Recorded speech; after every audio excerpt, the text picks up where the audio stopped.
y con una visión así cristiana de los derechos humanos, el de la vida es fundamental, el de la libertad es importante, también los del trabajo, de la familia, de la vivienda, etcétera, etcétera, etcétera. Si la Argentina atiende a los derechos humanos en esa omnicomprensión que el término derechos humanos significa. Pero yendo concretamente, porque sé que usted hace la pregunta, no a esa visión omnicomprensiva de los derechos humanos a la que hizo referencia el Papa en forma genérica, sino concretamente al hombre que está detenido sin proceso, es uno, o al desaparecido, que es otro. Frente al desaparecido, en tanto esté como tal, es una incógnita el desaparecido. Si el hombre apareciera, bueno, tendrá un tratamiento X. Y si la desaparición se convirtiera en certeza de su fallecimiento, tiene un tratamiento Z. Pero mientras sea desaparecido, no puede tener ningún tratamiento especial. Es una incógnita, es un desaparecido. No tiene entidad, no está. Ni muerto ni vivo, está desaparecido.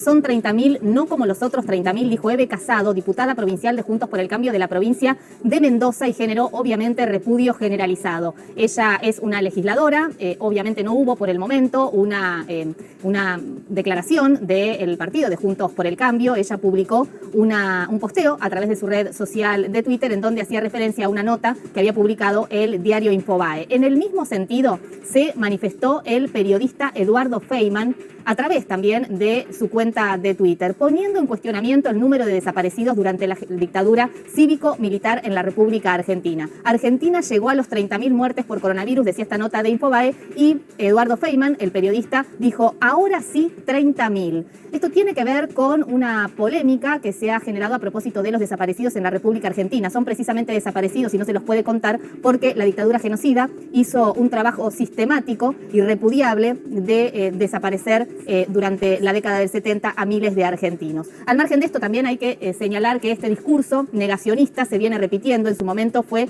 también la diputada Patricia de Ferrari. Ella es legisladora de la provincia de Córdoba, también de Juntos por el Cambio, y a propósito de la situación en el campo de los Echeveres y la posición de Grabois, dijo que era necesario que volvieran los Falcon Verde, otra referencia muy, muy lamentable sobre lo que ocurrió en la Argentina durante la última dictadura.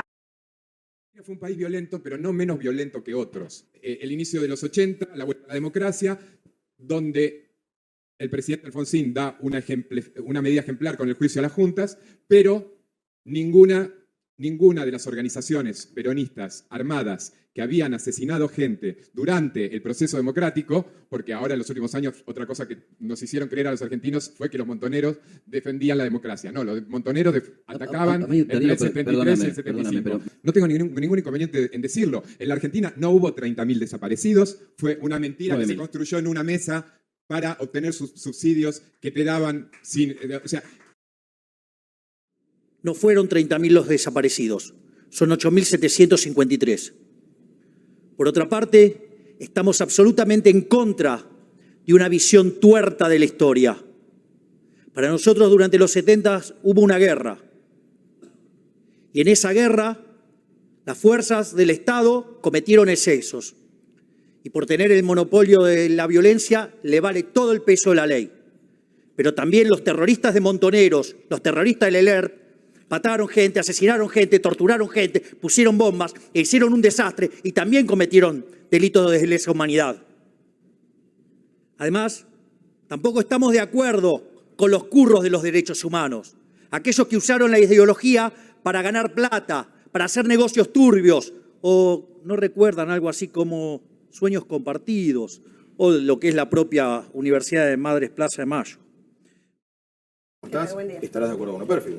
Yo estoy de acuerdo con el tema que no fueron 30.000 los desaparecidos. No lo dice él, no lo digo yo, sino lo dijo en su momento Graciela Fernández Melquides. Lo dijo Leis en un libro. Y yo estuve reunida con un guerrillero llamado Luis Labraña, que cuando estuvo exiliado en Holanda, me contó que lo visitaron organizaciones de derechos humanos y le dijeron que para recibir subsidios le llevaban una cifra de 3.800 desaparecidos y él dijo que la tenían que aumentar porque si no, no iban a recibir dinero. O sea, ¿qué cambia? Porque cuando uno pone el ejemplo del holocausto parece más fácil lo que yo digo. La mentira. Discutir 6 millones o discutir La 5 mentira y la millones no plata que cambia se nada. maneja. Hubo un holocausto. Digo, lo que hubo en Argentina fue una metodología siniestra y dictatorial de desaparición Ilegal. de personas y de muerte, e ilegal e sí, ilegítima. persecución del Estado. Y desde el Estado, o sea, represión desde el Estado. Entonces, la pregunta También es, pasó un represión gobierno ilegal, está bien, constitucional. pero sí, también estuvo mal, pero digo, ¿cambia mucho que sean 5.000 o 30.000 u 8.000? Mira, Un aparato del Estado destinado a desaparecer personas. Es repudiable eso, ¿no? Pero cuando utilizan mi dinero para pagar indemnizaciones, ya me toca de cerca, ¿sí? Porque las indemnizaciones son de $200.000. Está bien, ¿cobrás el subsidio si inventás el nombre de una persona que no desapareció? Figura Porque lo tiene que cobrar un familiar. Digo, Bueno, no podés pasar de 8.000 a 30.000 inventando 22.000 nombres para que 22.000 familias cobren. No puede ser Pero el un organismo de 30.000. derechos humanos, porque nosotros pedimos la lista, sí, que nos den la lista a la Secretaría de Derechos Humanos de las familias que habían cobrado esas indemnizaciones, no la quisieron dar. Nos dijeron que vayamos... Es una enormidad. ¿Usted no cree que hubo terrorismo de Estado? No, yo creo que el terrorismo de Estado es una doctrina de tipo político, de hecho no está legislado en ningún lugar, Sí. Y el Estado en tal caso comete abusos, pero el terrorismo en sí es un ¿Dónde recurso pone al de golpe los, usted de de los 76? débiles. ¿Dónde pone al golpe? ¿En qué lugar lo pone la historia? ¿Cómo lo castiga? Creo que la situación en ese momento realmente era muy difícil, existían muchísimos atentados por día y sin justificar esta situación, la realidad es que los atentados terroristas a partir de ese momento comenzaron a decrecer y la población comenzó a estar más protegida. Desde 1983, con el retorno democrático, aparece una corriente de pensamiento que busca garantizar la impunidad de civiles y militares que habían cometido crímenes de lesa humanidad durante la dictadura militar. Esta corriente de pensamiento se le llama negacionismo y está muy de moda ahora porque utilizan las redes sociales, TikTok, YouTube, para expresarse. ¿Qué es lo que dicen? Dicen, bueno, esto no ocurrió, por eso se llaman negacionistas. O te dicen, bueno, no fue tan grave. O dicen, esto que ocurrió fue por culpa de los jóvenes que protagonizaban los hechos, entonces se merecían la represión. Y fundamentalmente lo que tratan de hacer es de borrar la historia para garantizar la impunidad. ¿Qué es lo que dice que no ocurrió? Bueno, desde 1955 con el golpe de Estado que derrocó a Perón, hasta 1983 con el retorno democrático, el pueblo argentino no fue escuchado. Los reclamos y las necesidades fueron ignoradas. Y esto fue provocando el aumento de la violencia política. Especialmente en los 60 y en los 70, una generación de jóvenes encuentran en la idea de la lucha armada el camino para la transformación social. Esta generación de jóvenes, que podrían tener menos años que ustedes, 14, 15, 16 años en adelante, fue perseguida, torturada, asesinada, violada. Las mujeres que estaban embarazadas se esperó a que parieran para robarles sus bebés. Los bienes de las personas a los cuales entraban a las casas para llevárselos fueron confiscados, les robaban las pertenencias, robaban propiedades. Es decir, un aparato criminal y sistemático en el que involucró civiles y militares y que tuvo como protagonista a las Fuerzas Armadas y de Seguridad de nuestro país. ¿Qué dicen al respecto de los negacionistas? Que esto fue una guerra. Bueno, no es cierto, es una estrategia retórica para tratar de equiparar la responsabilidad de un Estado que tiene que cuidar a su población frente a una población que busca formas de expresar las cosas que necesita. No fue una guerra, fue lo que se llama terrorismo de Estado. Los negacionistas también se quejan de que los sobrevivientes y las sobrevivientes recibieron una indemnización cuando el Estado Nacional, luego de la recuperación democrática, reconoce que fueron víctimas de un crimen. Y es la búsqueda de los negacionistas de conseguir un subsidio, de un rédito económico que los beneficie a ellos. También los negacionistas problematizan el número de 30.000 desaparecidos. Dicen, no, fueron menos, ¿no? Bajándole la intensidad a lo que fue este proceso de persecución y exterminio sistemático por parte del Estado. ¿Cuántos fueron? Seguramente muchos más de 30.000. 30.000 fue los que se llegaron a reclamar, pero muchas de estas personas que fueron asesinadas no dejaron gente, familiares ni amigos que pidiera por ellos. 30.000 desaparecidos durante los 8 años de dictadura militar. Hagan ustedes la cuenta. ¿Cuánto por día fueron? Finalmente se dice que la dictadura fue un buen medio, una buena forma de pacificar al país. Todo lo contrario, el país vivió durante esos años en los peores de los terrores y los peores hechos de inseguridad, que es que el Estado, que debe protegerte, en realidad te persigue, te tortura, te asesina, te viola y te tira de un avión. Así que es exactamente lo contrario. Para cerrar, está claro que la violencia nunca es el camino, pero que estos discursos, los negacionistas, no son neutrales y que buscan reescribir la historia en clave más objetiva o más precisa, contando lo que verdaderamente pasó, sino que buscan la impunidad, buscan negar el pasado y buscan también repetir la historia. Hasta luego.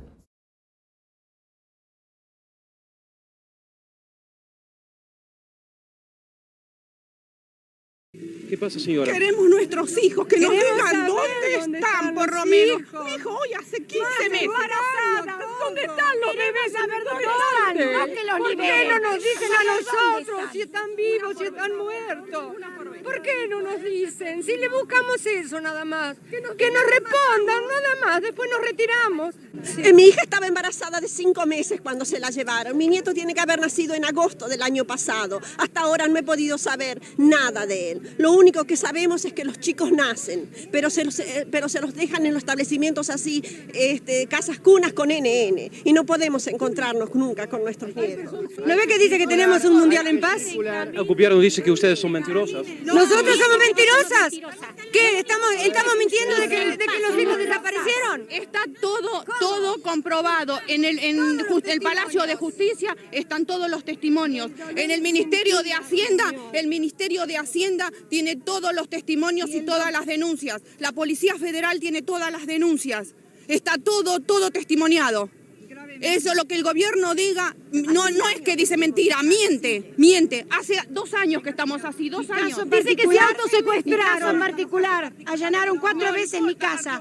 Me llevaron y me torturaron para que dijera dónde estaba mi hijo. Esa es la Argentina que tenemos. Queremos todos, no los queremos a uno, a mi hijo. Yo quiero a todos los hijos de todas las mujeres. ¿Cuántos son ustedes?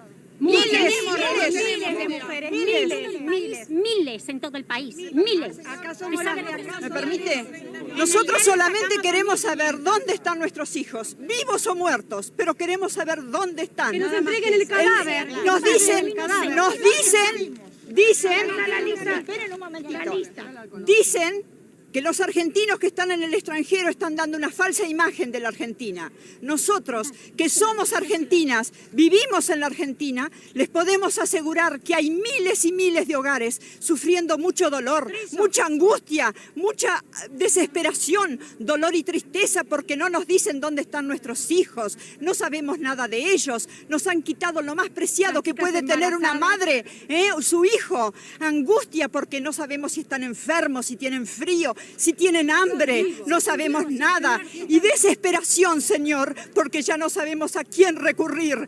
Consulados, embajadas, ministerios, iglesias, todas partes se nos han cerrado, las puertas. Por eso les rogamos a ustedes, son nuestra última esperanza. Por favor, ayúdennos, por favor, son nuestra última esperanza. Hay sacerdotes, hay todos. Lágrimas de sangre. ¿Ustedes piensan que la mayoría del pueblo argentino está al tanto de lo que... No, señor, no. Se le niega. Señor, no se anule. Una palabra más. Les podemos asegurar que se compruebe si el día 31 de este mes han desaparecido tanta gente como dicen, que cualquier cantidad se llevaron. Cumplió 119 mi hija. María Paula Cáceres de Simonetti tiene 17 años, cumplió. Que diga dónde está mi hija. Esta es una carta que mandamos a todos los futbolistas argentinos para enterar de nuestra angustia. Quisiera que usted pudiera ver con algunos a ver si han sido llegados a sus manos. Nosotros lo mandamos a todos. Esta es una de las copias, por favor. a ver si es ¿Dónde cierto. están nuestros nietos? ¿Nacieron esos nietos? ¿No nacieron? ¿Dónde están esos bebés? ¿Dónde están esos bebés? Son unos asesinos. Muerte que no se atreven a decir los pocos que quedaron, porque saben que todos los demás están muertos. Están muertos, por eso. Si dicen que son subversivos, que digan por qué son subversivos. ¿En qué? Que muestren la cara y digan por qué. Mis chicos no eran subversivos, trabajaban y estudiaban. Eso es lo que hacían. Chicos que han ido a la villa a ayudar, esos son subversivos. Han venido a nuestra casa, las han allanado, han robado cuanto han querido, han destrozado las casas, porque las han destrozado y robado todo lo que tenemos, ¿eh? Y además a nuestros hijos nos han robado. Y nunca jamás supimos más nada de ellos. Y el ejército lo ha hecho eso. El ejército Lo ha hecho eso. La policía, el mío fue la policía. A mí el ejército argentino que se llama cristiano. Qué importante es hacer memoria y no olvidar a aquellos hombres valientes como el obispo Jorge Novak, que tuvo un compromiso con la vida, con la verdad, con la justicia en tiempos oscuros de dictadura. Recién asumía como obispo en septiembre del 76, hacía un mes que habían asesinado a Angelelli, y él, haciendo carne la frase de Angelelli, con un oído en el pueblo y otro en el Evangelio, supo hacerse cargo de lo que sucedía y escuchar y atender y abrirle las puertas. Cuando recién comenzaba como obispo, le abrió las puertas a los familiares de los desaparecidos. Atendió a todos, envió cartas al nefasto ministro del Interior, Arguindegui, que nunca respondió, reclamando por la aparición con vida de los desaparecidos. En su compromiso con la defensa de los derechos humanos, inclusive realizaba misas mensuales pidiendo por los desaparecidos. Cuando muchos se callaban la boca, miraban para otro lado, tenían miedo dentro de la misma iglesia. Él, junto a Saine en Río Negro, a De Nevares en Neuquén, levantaron las banderas de los derechos humanos en plena dictadura. Y fueron perseguidos, inclusive hasta dentro de la misma iglesia, apartándolos, tildándolos de rojos por hacer el justo reclamo de la aparición con vida de todos los desaparecidos. Es un orgullo como militante de la Iglesia de la Diócesis de Quilmes, Florencio Varela y Berazategui, saber que nuestro primer obispo fundador, fue coherente con lo que debía hacer. Tuvo miedo, lo reconoció en una entrevista donde decía: volvía solo en mi auto al obispado, luego de escuchar a los familiares, y pensaba: el próximo seré yo. Pero a pesar de su temor, que lo vivía en carne propia, no dejó de atender a todos los que golpeaban la puerta del obispado, pidiendo su mediación, escuchándolos en el dolor, en la desesperación de tener a un familiar desaparecido. Los cauces fundamentales de nuestro obispo fueron defensa de los derechos humanos, opción preferencial por los pobres, misión y ecumenismo, unidad con las iglesias. Formando parte del movimiento ecuménico por los derechos humanos, que también acompañaron desde ahí a las madres de Plaza de Mayo, a las abuelas de Plaza de Mayo, peticionaron en la misma casa de gobierno, se hicieron presentes, arriesgando su vida, pero siendo fieles a lo que Jesús les había enseñado.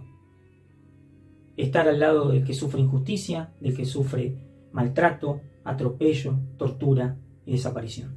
Él también fue capaz de cobijar a sacerdotes perseguidos, a sacerdotes como Orlando Llorio, que había sido secuestrado y torturado en la ESMA. Lo recibió en la diócesis, lo protegió y lo envió a Roma para cuidar de su vida en esos tiempos oscuros. No olvidamos y queremos verdad y justicia en todo esto. El término desaparecido hace referencia a aquellas personas que fueron víctimas del dispositivo del terror estatal, que fueron secuestradas, torturadas y finalmente asesinadas por razones políticas y cuyos cuerpos nunca fueron entregados a sus familias y en su gran mayoría todavía permanecen desaparecidos.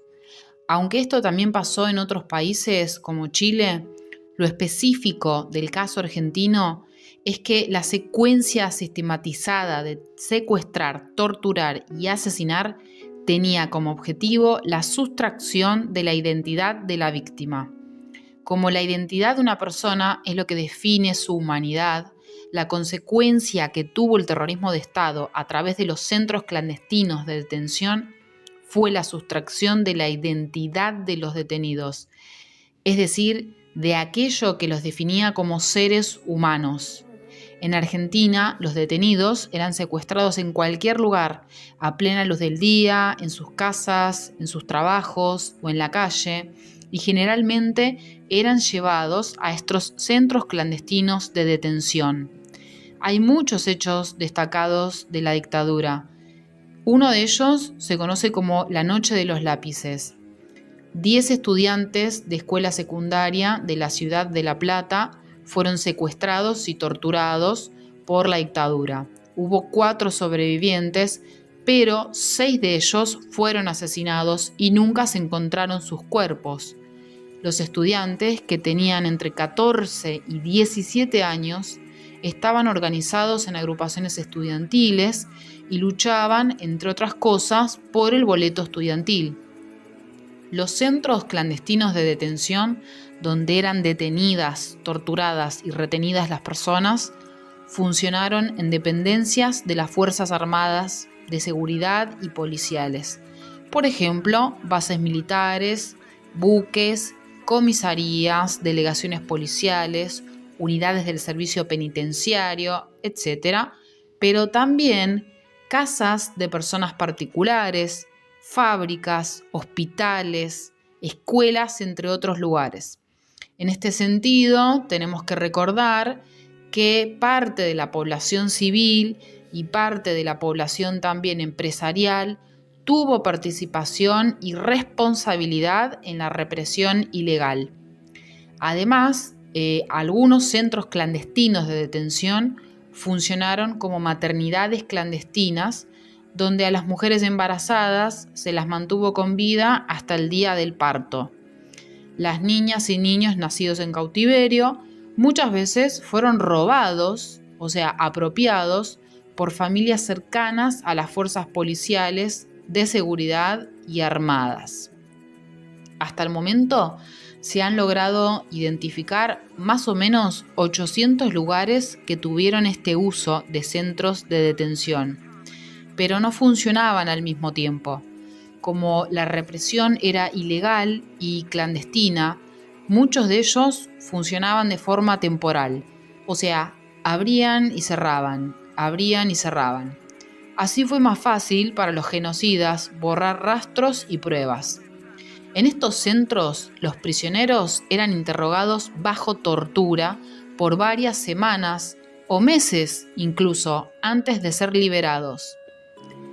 También fueron detenidos como prisioneros legales o directamente fueron ejecutados, o sea, asesinados. La mayoría de las desapariciones ocurrieron durante los 2 primeros años del gobierno militar, o sea, 1976-78. Las víctimas eran atadas, algunas de ellas, sedadas, o sea, drogadas, y arrojadas desde aviones militares en el mar argentino. Me es muy duro, Ibarra, me es muy duro. La señora tiene razón, por supuesto que tiene razón. Debo decirle, señora Steinberg, con mucho dolor, que su hijo fue arrojado al mar. No recuerdo qué fecha. Ese fin lo tuvieron todos. Su hijo fue arrojado al mar. Perdóneme, señora.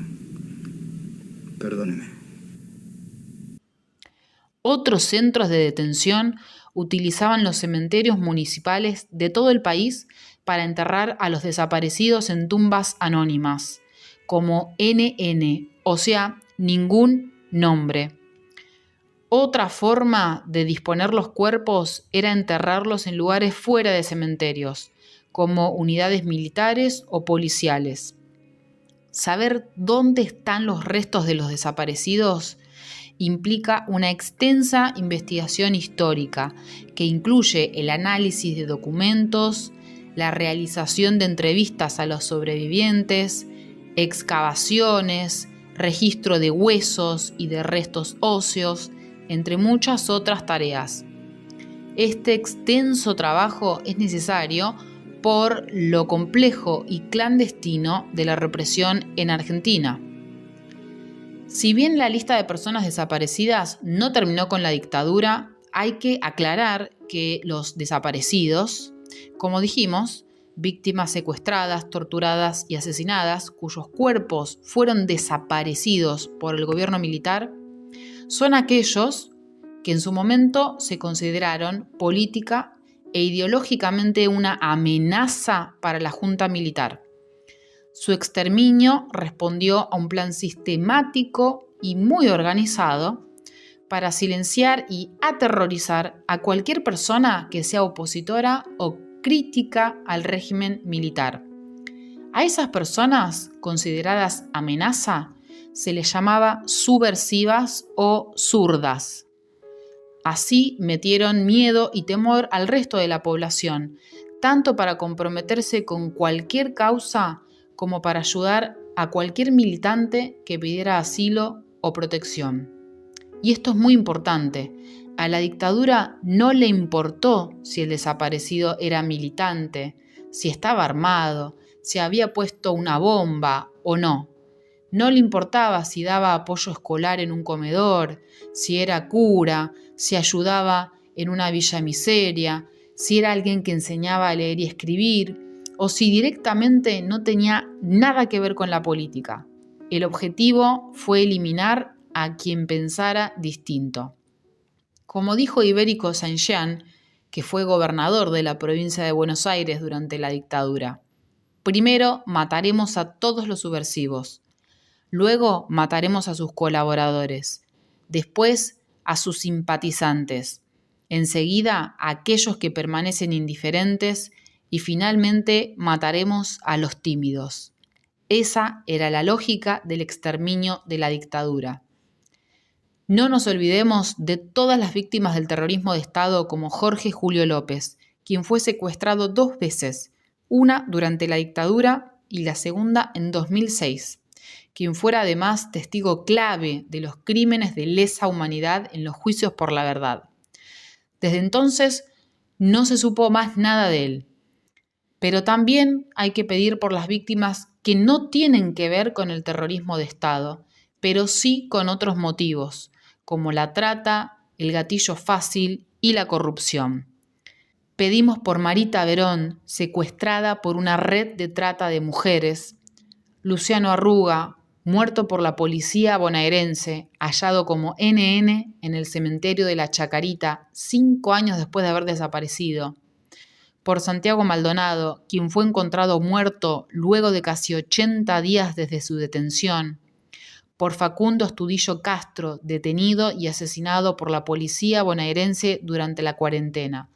Por todos ellos y por todas ellas, gritemos bien fuerte siempre: memoria, verdad y justicia.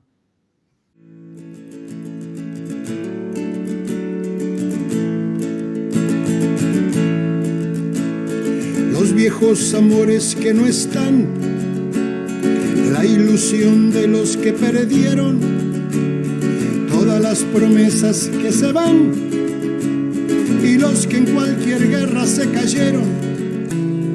Todo está guardado en la memoria, sueño de la vida y de la historia, el engaño y la complicidad de los genocidas que están sueltos, el indulto y el punto final a las bestias de aquel infierno. Todo está guardado en la memoria, sueño de la vida y de la historia. La memoria despierta para herir a los pueblos dormidos que no la dejan vivir, libre como el viento.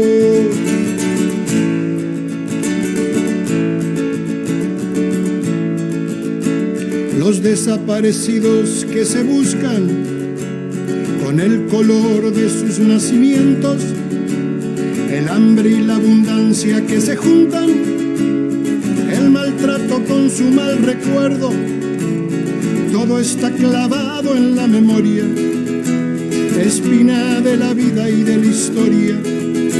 2000 comerían por un año con lo que cuesta un minuto militar.